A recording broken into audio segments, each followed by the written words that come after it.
Roh Tuhan ada padaku, kata Nabi Yesaya yang diulangi oleh Yesus. Roh Tuhan ada padaku. Menjelang ujian sekolah, biasanya di beberapa tempat ada anak-anak yang tumbang, tidak sadarkan diri, dan kemudian dipanggillah pemuka agama untuk mendoakan agar anak-anak itu sadar kembali. Mereka mengatakan anak-anak itu kerasukan. Roh Tuhan ada padaku. Bedanya kerasukan roh jahat dengan kerasukan roh Tuhan adalah ketika seseorang kerasukan roh jahat, dia menjadi tidak sadarkan diri. Pun kalau dia penuh kekuatan, kekuatannya itu untuk melawan kebaikan. Berbeda dengan kerasukan roh Tuhan. Roh Tuhan ada padaku.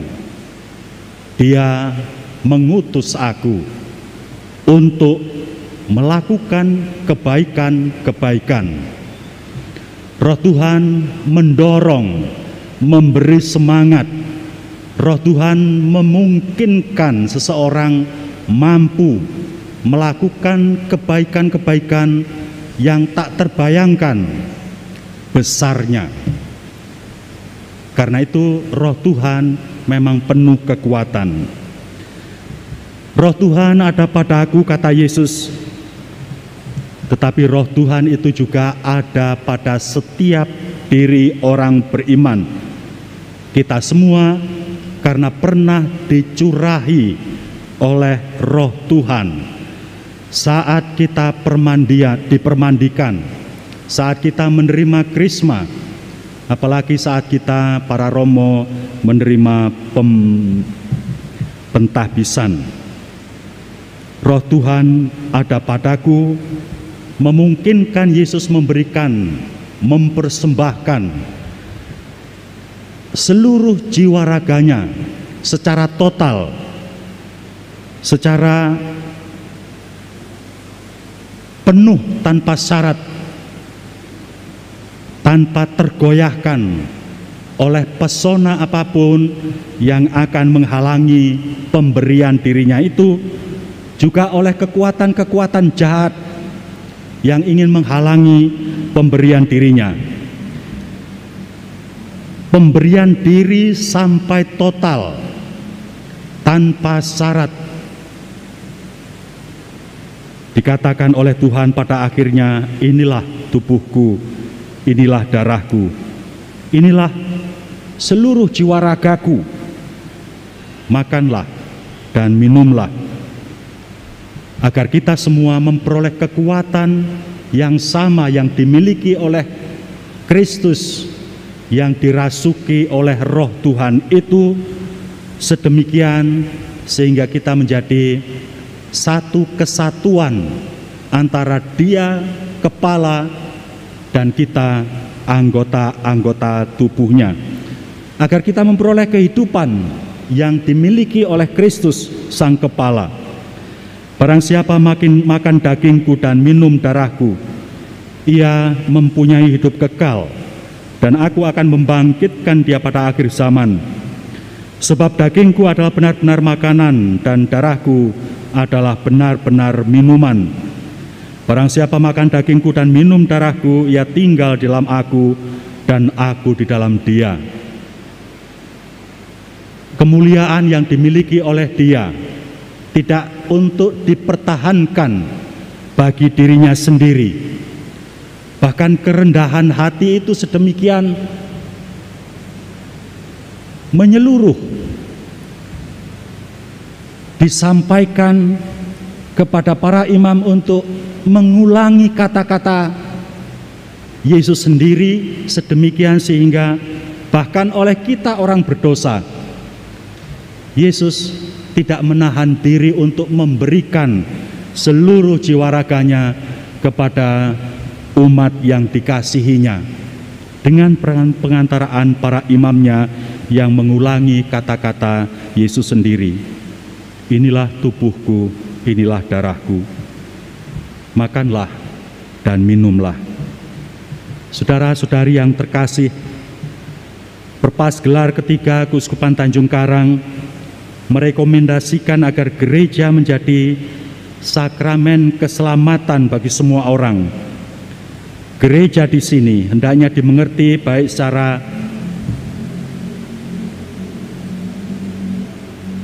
institusi, secara pasamuan, secara organisatoris, secara kumpulan dari orang-orang beriman, tetapi juga secara pribadi-pribadi setiap diri kita.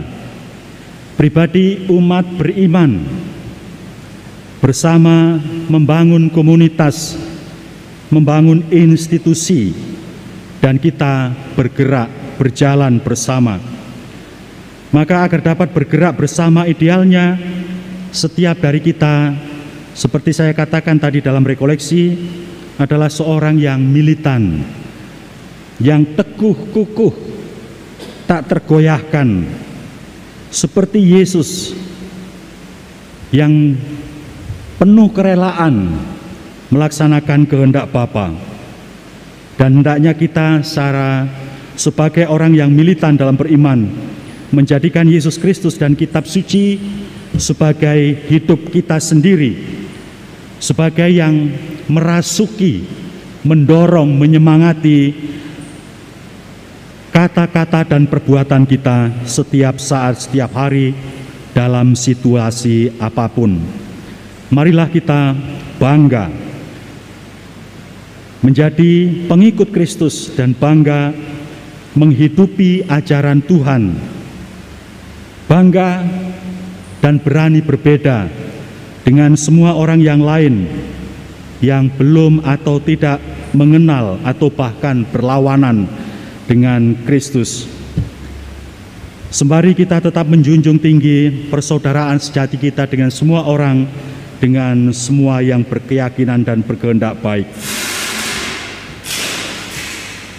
Sinode universal kita yang sedang kita jalani, for a synodal church, communion, participation and mission, di dalamnya kita diundang untuk kompak, solid dalam kesatuan kita dengan yang lain, dalam keluarga, dalam komunitas basis, juga dalam masyarakat dan dengan tetangga kita, bukan terpecah-pecah, saling memfitnah, bermusuhan, atau membenci. Kita diundang untuk saling ambil bagian, berpartisipasi aktif dalam kebersamaan kita. Kita diundang untuk tidak hanya menjadi penonton, sedakep, cuek, tetapi ambil bagian, berpartisipasi aktif, membangun persaudaraan yang sejati dalam usaha baik demi kesejahteraan bersama kita. Dalam hal ini kita juga diundang untuk ambil bagian dalam mempertahankan kesatuan negara kita, bangga akan kebinekaan. Dalam kesatuan itu, biarlah tetap tertanam dalam hati kita bahwa NKRI harga mati. Kita juga diundang untuk menyadari akan panggilan kita mewartakan dengan sukacita Kristus sebagai Tuhan, wahyu kerahiman Allah yang menyelamatkan manusia. Bermisi adalah tanggung jawab semua orang beriman yang dibaptis dalam namanya. Bermisi adalah bagaimana kita menghidupi Injil, bagaimana kita mempraktekkan iman kita itu, bagaimana kita nampak bersaksi dalam hidup kita di muka publik bahwa kita adalah murid Kristus, sehingga mereka melihat perbuatan kita yang baik dan memuji Allah. Tahun komunitas basis gerejawi mengapa harus kita buat, dan apa manfaatnya. Saya beberapa kali mendengar di sana-sini ada para saudara kita atau saudara kita yang lompat pagar. Kita pasti kecewa, apalagi kalau dia mantan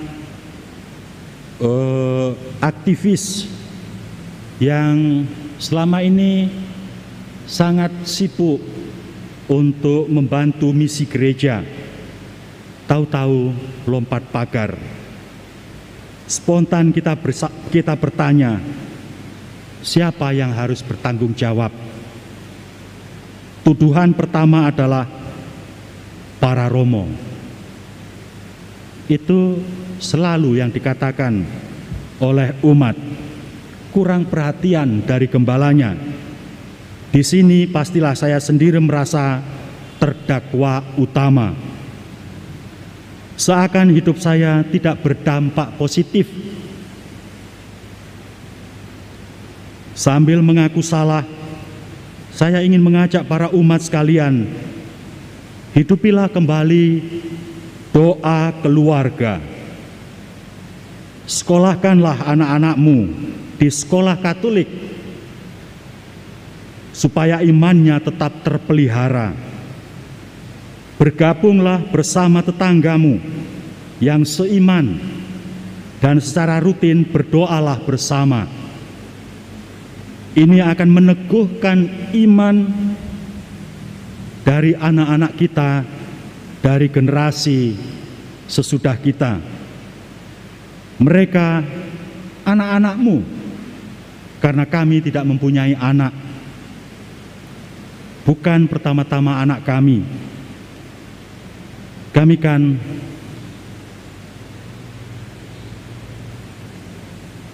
yang memelihara iman mereka pada kemudian setelah mereka berkembang di dalam keluarga.